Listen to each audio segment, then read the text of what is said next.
All right, little break from the TNC RNC for some stuff that's happening here at home. The Dan Yorke State of Mind program is brought to you in part by Lookout Rhode Island and Takeo Comfort Solutions.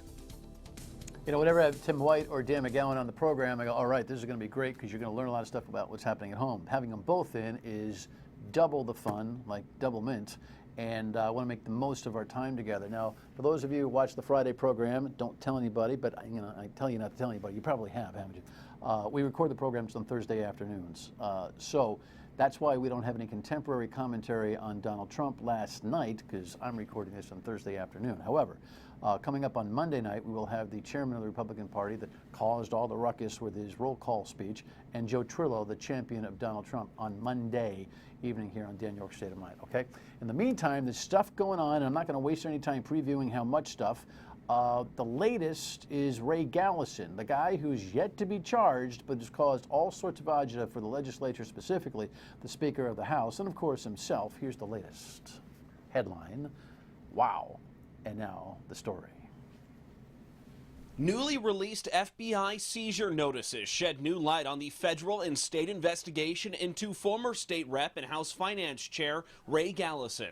Chairman, can you tell us why you're resigning? Talk to my attorney, okay? Gallison has not answered questions since he resigned May 3rd. Sources say amid a state and federal investigation that at least partly involved allegations of prostitution. These new documents from the FBI reveal 6 accounts in Rhode Island and 2 accounts in California under Gallison's control have been seized, totaling $992,879. But 3 of the accounts, coming out to more than $181,000, are attached to Ray Medley. Gallison was the executor of the Barrington residence estate after Medley died more than 4 years ago. Our search of probate court documents revealed Gallison was removed as executor. The file includes an FBI subpoena asking for records from Medley's estate. Adding, the attached subpoena directs the production of records and other information related to an ongoing criminal investigation. So it looks like the scope's larger than we thought. Yes, it does. Yes, it does. Eyewitness News legal analyst Robert Correnti, who has unique insight into how these investigations are handled since he's a former U.S. attorney for Rhode Island, says charges may be coming. So does this likely mean that there will be charges? It is not at all inconsistent with the idea that there may be criminal charges coming down the pike. Now, Tim is here, likes to follow Ray Gallison around. Did you enjoy that one? Did you get bit by the dog, by the way? Almost. Yeah. And actually, Ray Gallison pulled the dog back. Which, there you so go. I Not everyone you follow would do that. No, that is Most, true. Most, yeah. And Dan He wouldn't McGowan. do that. And then, of course, Dan McGowan, whose specific beat is the city of Providence, but who's got a perspective on all this. Thanks, guys, for popping in. No, thanks for having us. Okay, no charge yet. Whole bunch of stories. Chicken or the egg? Is the U.S. Attorney correct? Do you think this is this the bulk of what has been the mysterious problem for Ray Gallison? You mean former U.S. Attorney Bob Correnti? Yes. Yeah. You know, I mean, I have never made it a habit to predict what a jury, a judge, or a U.S. Attorney's office is going to do. So the timeline on this, I don't think this puts this more into perspective as to if or when charges are going to come down. But it does seem to be solidifying, doesn't it? And I'll tell you, when Ray Gallison, when this story first popped and came blasting into the public view, there were these rumors that law enforcement sources later firmed up of allegations of prostitution. Yeah. But a source of Messy. mine told me, yeah, you know, we're looking at that, but really it's about money. And we had heard about you know, Ray Gallison and his work as an attorney in dealing with estates. What we didn't know is who and how much. And at least in one case, we're getting a better perspective because these things come into the public purview when the federal government seizes any money or property that is filed publicly, and we have a better idea. Well, it's always the case. You're a veteran at this, and Dan, you certainly are as well.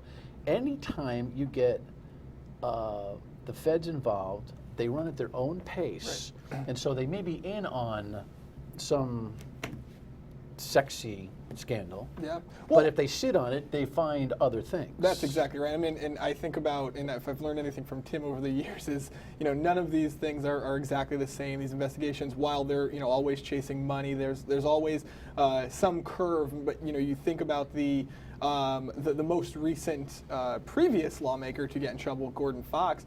The difference here is that for a long time, 6 months after the Gordon Fox initial raise, we didn't know a lot about what was going on. We heard through sources and things like that, but we didn't hear very much about what the U.S. Attorney's Office was doing. Difference this time is we are seeing a little bit of that money trail pop up, this seizure. So it is a little bit different. And I want to add, he brings up Gordon Fox. It's a great example because the Gordon Fox case, I can tell you when it first started and they kicked in the door to the State House, that was campaign finance. Yep. That's all that was. Right. What it wasn't was a bribery case. And maybe I'll say 6 months, who knows how long it was that they were in deep going through his bank records. All of a sudden, $52,500 pops up. What is this? That's the bribe. And that's how we know the Gordon Fox case is that bribe, which, by the way, was out of the federal statute of limitations, but they were able to charge him anyway because he agreed to it. My point being, that was a campaign finance case for a long time until they stumbled on that, and it became much bigger. Right. So when the House Finance Chairman, Mr. Gallison, had to exit stage left, the Speaker of the House, was choking over this whole thing. It caused a conversation about grants. I mean, the money we were thinking is problematic was grant money. His facilitation of the larger state grants that are out there. Unless I'm missing something, I don't see anything specific about that in this latest prop up. Well, it's going to be fascinating if you get you might get a somewhat significant policy change because people thought something was going to happen. But exactly right. We don't know. We don't necessarily know at this point. But what we do know is that a lot of what Ray Gallison was doing with his nonprofit was publicly reported before. It was something that had been the issue. There was a complaint to the Ethics Commission several years before from I think Patricia Morgan. So this had been in the public sphere. It took his resignation to maybe change policy, but you're right, we may not see this as the key reason why, if there's a charge someday. And law enforcement officials, to underscore what he's saying, haven't said that is part of the investigation. House Speaker Nicholas Mattiello said they're looking at it, but I wonder how much of that is they should be looking at it. Right. And we won't know until the charges come out. We have not heard that they have made any subpoenas regarding these legislative or community service grants, I should say, any of that. A lot of it is because, as Dan points out, it's all public record, and the feds can go in and get it just the way we did. So Gallison becomes a political liability for Mattiello. Yeah. Yes? Yeah. And he reacts by, bringing him in on rumor. Gallison exits and relieves the pressure. Mattiello does some reform on the bigger grants, not the kind of reform I want to see on the smaller grants that I have an affectionate term for. Can you say it on your television show? Rub and tug. That is borderline. Yeah. Do the math. It's a family-friendly show. Well, I tell you something, at midnight, it's all right. 7:30, sorry, he baited me. It's all White's fault. Okay. He's the one that finds the trouble and causes the trouble, as a matter of fact. But the real noose around Nick Mattiello's political neck may be this thing that he really has absolutely no responsibility for. Not that he had Gallison responsibility either, but this folly of a story that you created with, that you followed and investigated, I should say, with Representative Carnevale at District 13 in Providence. I think the question that Dan and I were asking ourselves when we were working on a piece this week, which I'm sure you'll bring up here, is what is the tipping point for House Speaker Nicholas Mattiello? Representative John Carnevale is part of the Democratic leadership team. He is vice chairman on House Finance. When we first confronted Mattiello about our findings, raising questions about where the Providence lawmaker actually lives, he said he was not going to remove him from House Finance, and he had to take Representative Carnevale at his word.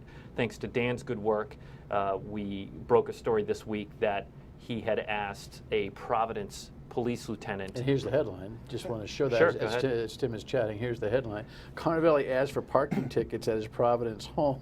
Oh, gosh. You finish your thought, and Dan can talk about how he dug this one up. Yeah, so, I mean, Commissioner Perry, the Public Safety Commissioner in Providence, and Providence Police Colonel Hugh Clements confirm that one of their lieutenants came to them and said, hey, Representative Carnevale asked me to intentionally write him parking tickets at the Providence address, which is inside his district and is under the microscope right now.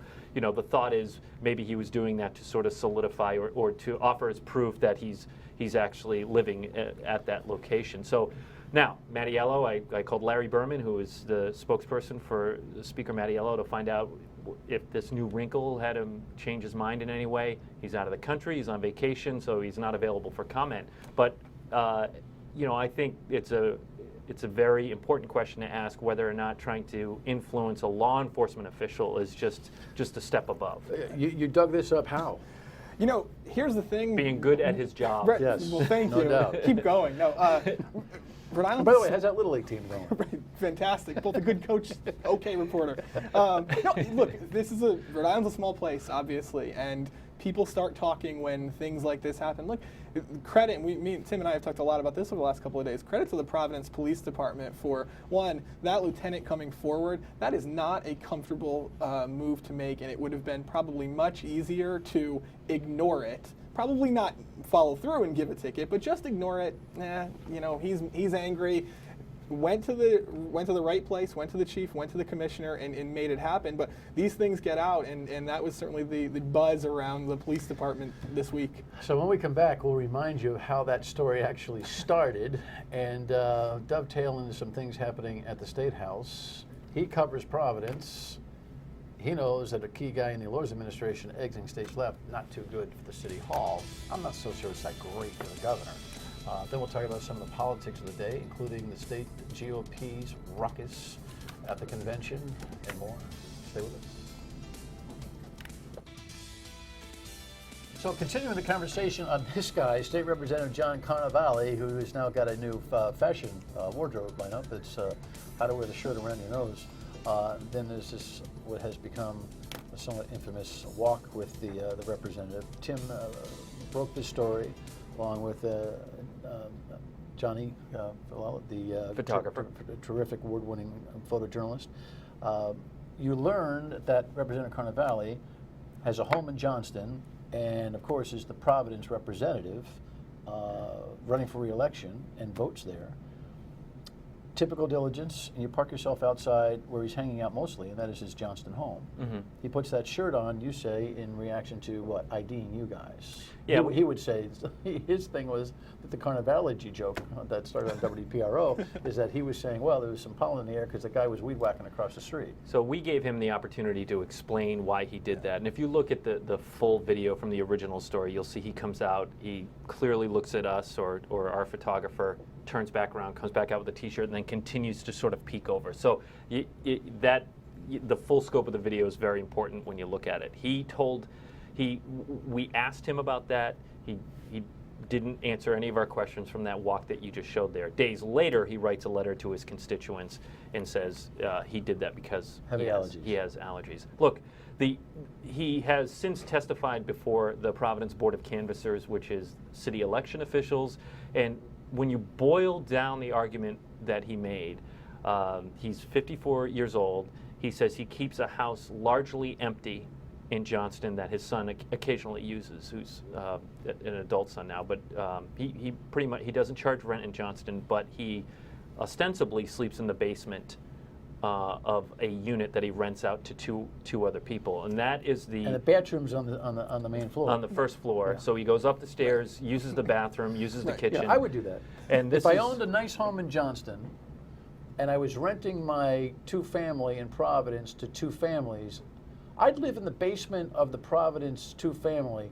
And in the middle of the night when I had to go potty, I'd go upstairs, knock on their door and go potty. Can I ask him a question? Sure. All right. So this is what city election officials are facing now in Providence and what they're deciding on in that testimony and everything. There have been some political watchers who've said this is an important decision for Mayor Jorge Elorza. Are they right or are they wrong about that? You know, I think that they're absolutely right, and I think we've talked about this as well. I mean, look, there's no question that the mayor has a lot of attention on him from lots of different circles, certainly at the State House and things like that. But this is one where while he doesn't have direct influence over what the board does, certainly if he were to make a decision to come out and say publicly something like, I don't think he should be running, or, what about just the diligence on Tim's question? What about just the diligence to say, I ran as the anti-Cianci, God rest Cianci's soul, candidate. I want a purified government. Right. Where's his opine, at least, on the board of canvassers process that you covered, where they called no witnesses, including the people who live in the house? And this is what's important. Look, John Carnevale is the co-chairman of the Providence delegation in the General Assembly, so the mayor has to work with him very closely. Don't think that's not a factor here. Don't think that he and DeSimone's relationship, Olorza's and DeSimone's relationship, is key. Carnevale is DeSimone's guy. Yes. Mattiello is holding his nose going, God, can we just be rid of this? The speaker there might be more political problem for the speaker in District 15 in Cranston for not popping this guy from leadership, even off session. Yep. Than Carnevale has in his own district for re-election based on his political equity. Now, that may be eroding with this latest development that he's looking for the market ticket. Again, what is the tipping point at this point? But Right. For that reason, it's an election year. Right. And Well, and just to bring it back But real back quick to Elorza. to Mayor Elorza, don't forget, not only is he the mayor of Providence, he lives in Representative Carnevale's district. So he's going to go to the ballot, in September and then again in November, and he's going to have a choice whether he will vote. Have you asked the mayor on the record whether he'll vote for John Carnevale? I think we're going to probably take a look at that. I think we're still waiting for them to get on the ballot, which we only found out on Friday that John Carnevale did qualify. Well, in So- the meantime, there's a little Yeah. heat coming out of City Hall. Lexi threw this one headline in. Kev, you've got another headline on this Carnevale thing on proof of residency. Today in the Providence Journal, you've got the tax guy taking a look at this thing too. Just for, hey, listen, I've been hearing about this thing here. What's your proof of residency? So now it feels like everyone's kind of like, you know what? I don't want to be the entity that might have some authority or supervisory role in this governmentally, not paying attention to it. Right? Here's why that's important. The John Carnevale or members of his family have received what we'd call a homestead exemption for many years. So that's if you live in the property, you get a tax break, real estate tax break for living at that property. So I think that's an important question to raise. I often wondered if the Rhode Island State Police in their investigation are looking at that, because if they prove that he did not in fact live in Providence, but yet he was reaping the benefits financially, that opens up another layer of the onion. And that's a retro problem, no doubt. State police are investigating this. By the way, speaking of finances and promises you have to make, Tim's reporting showed that the Johnston mortgage required his acknowledgement that it was his primary residence in Johnston.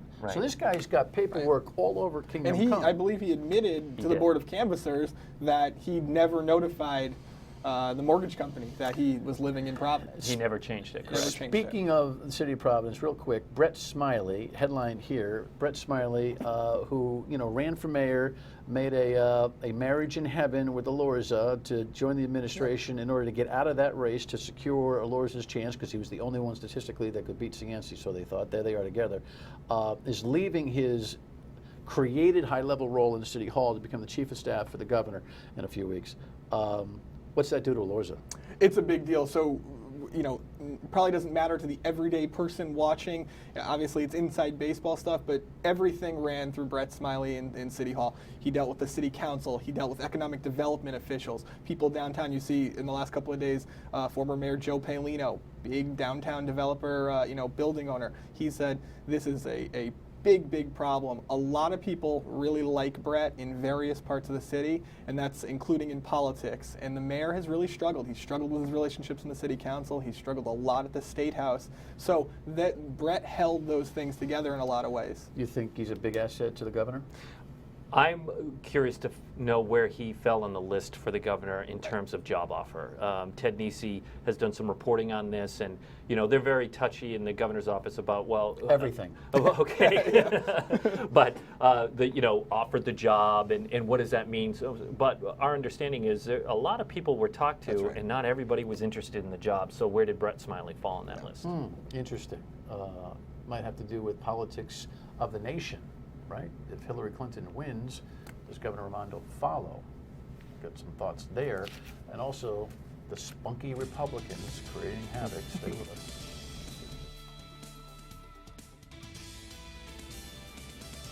So the TNC, as I call it, the Trump National Convention, and C-SPAN coverage, and there's Brandon Bell. We don't have time to play his whole speech. We've run it a couple of times already this week. It's been playing all over the television and the radio.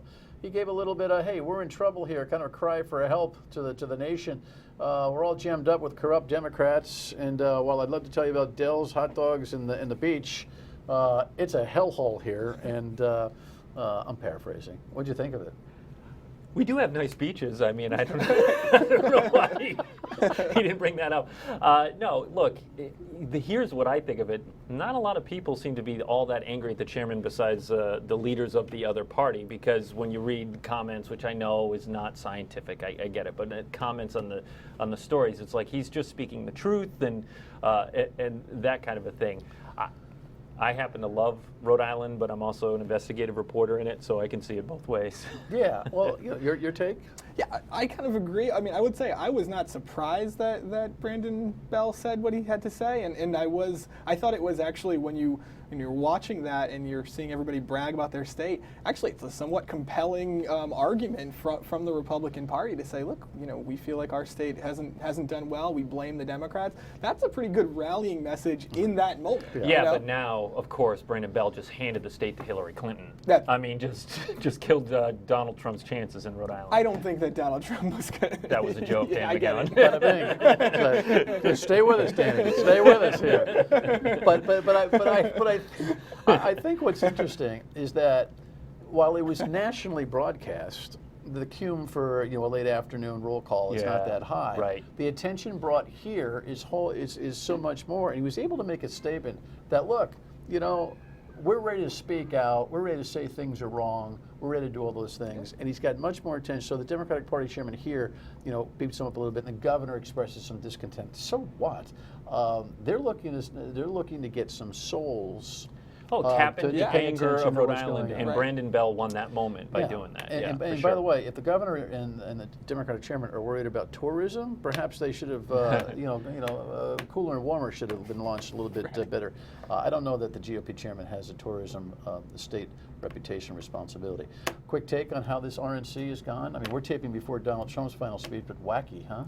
Yeah, I mean, I think that Donald Trump's wife should send Ted Cruz a fruit basket, after what happened on Wednesday night, because the headlines were all about plagiarism and the speechwriters are going to step down, things like that. And then Ted Cruz, if you could think anything was going to overshadow that story, here comes Ted Cruz, and that was pretty stunning. Yeah. Well, it's that classic thing where normally in politics the GOP convention happens, the Republican gets a bump, and then the Democratic convention, it's going to be vice versa this time. I mean, you're going to come out of this convention, Hillary will probably look pretty good, and then the Republicans are going to have to hope that the Democrats screw up the same way.